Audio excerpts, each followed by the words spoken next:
Hi guys, it's me Andrea. I will show you a tag today and I use, okay, back the tag I always make myself from watercolor paper. So what I use here is one of my new stencils I got from Tim Holtz. I really like this one. This rose is absolutely fantastic. And I use a very rough texture paste. It's a lot of sand in and it gives a really nice texture and really like it. So, not covering the whole piece, only on both sides. I leave a bit off in the middle. That really doesn't make a difference. I thought first I go with that, but it doesn't really matter. It's not that I'm thinking about that from the beginning, where I want to go exactly. But yeah, okay. Here I use one of the silks. It is absolutely fantastic. This is Love Stuck. It's this. I love this color. That's so bright and so pigmented. That's when you go. I go here over with brayer with gesso, and what you can see afterwards is that the pigments are coming through, and that makes this pink and really like that. So, but it gives me a hard time afterwards. You will see. But I really like this effect, when you work on top with it with some white and it picks the red up. And this red is fantastic. I love this red. So I have this little tag in a pocket. It's craft paper, and I work here with brown ink, with archival ink, and go over. And this little tag is in this pocket. So I want to have it vintagey type. That's why I'm using the brown here. I didn't use vintage photo distress ink because I didn't know if I go over with some other media. So distress ink is not water resistant. It's water soluble. So and then another tag here I use and dab in leftover stuff I had on my palette there. That's gesso with a tiny bit of green and whatever it was. So, but after I dried it, I used here some of my Vivid Ultra Metallics in green, kiwi I think it is, and dab it into, I didn't want to have it very, very clean colored, so I didn't want to brush it on. And to pick up the texture from the background, I put some on this little tag, on this little pocket for the tag, and let it dry. And I will treat it in with green colors. First I use normal acrylics, go over it here with a brush, and it's a neon green, and then I use a darker olive green, but didn't like it. That's why I go and use, this is the dark olive green. Afterwards I go over with the Vivid Ultra Metallic as well, so that they have the same shine. It didn't look nice without this shine. This tag gets an etching with a pit pen in brown, and here I start. This is actually the distress ink vintage photo, and I put some of the re-inker here on my palette and pick it up with a brush that go in between this stenciling to give it more dimension. This darkness in the crevices, it makes it gives a lot of depth. So this is one of this mixed media inks. I really don't like it. It takes ages to dry. So put it there on this tag, and that was, I didn't need to put it down immediately, so it had time to dry, but it didn't really. I had to go over with something, with a towel here, paper towel, to soak it up. So again, go over, as I said before, with my Vivid Ultra Metallics in kiwi to give it some shine. And then I thought, come on, you need a third tag. This obsession with having unequal numbers, and So, and I wanted to have some pink on it. Didn't work without an untreated background.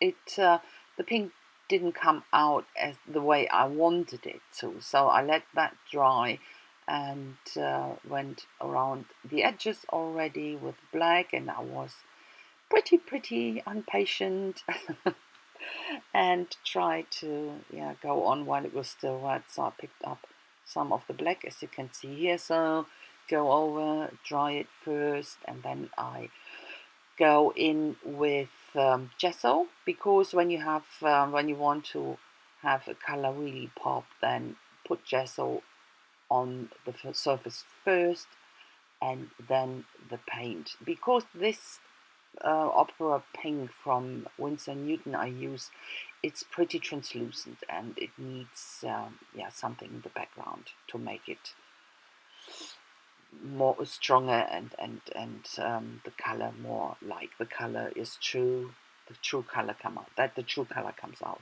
Okay, first assembling here, and what I thought, I need to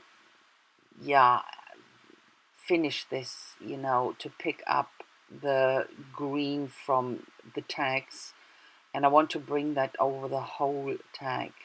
And I put some gesso down first to mark for myself where I have to put it. And I was sure that I can't put the green here on top. It will definitely mix with the red, and what will happen. It will get matte. So that's why I go over with a medium varnish to seal it, and here I put some gesso on top to check is it already sealed. It wasn't, so I had to go over a second time. You can see the gesso is already a tiny bit of pink, so it still picked up this pigment. It's incredible, isn't it? So that's why I go a second time over with my varnish here. But that did the trick, and I could finally go over with some of my Vivid Ultra Metallic here in Kiwi. But then I realized I have to go and give it another layer of gesso, so that the Kiwi is more it's not that translucent, that it covers more, gets more opaque. Opaque, that was the word I was looking for. Yay, got it. So as I said before, put some gesso on first, and then you will get the true color. Okay, on top and on the bottom, and this in this diagonal way I wanted to have it, and that's worked great. Now I really could make the green work on that red without getting matte. That's always the problem, and I really like it. This contrast, these two colors have a fantastic contrast. Absolutely love it. So assembling it again, it's always the tricky bit, because never satisfied. At the end I am. So okay, that one needed a bit of edging, and I use a big big brush pit pen that way round for the other tag. And here I go again with gesso on the erased areas here, with my finger, that I really only hit the very top of the surface. Okay, but now I finally can glue it down, and of course the background is pretty much textured. That gave me a hard time. So you really have to make sure that that stuff sticks. And this Eileen's tacky glue is absolutely fantastic. It needs a bit of putting some weight on top and waiting a while, but not that long. So as you could see before, I already stamped it, but I made it again because I wanted to have the go bigger, and I used some that is a die I have with this little letters, and this is made with my label maker here, with this old-fashioned one. Wherever he may go, that's what I wanted to say. But this where to put it, and I left that all in to show you this process of deciding where to put it. I found a home for it at the end. Yeah, It's always the problem. So these are two metal hearts, little metal hearts. Someone sent me. I'm not sure who was it. Might be that it was Peg, or I don't know. I can't really remember. So sorry about that. One of these Happy Meals with this wonderful stuff in, and yeah.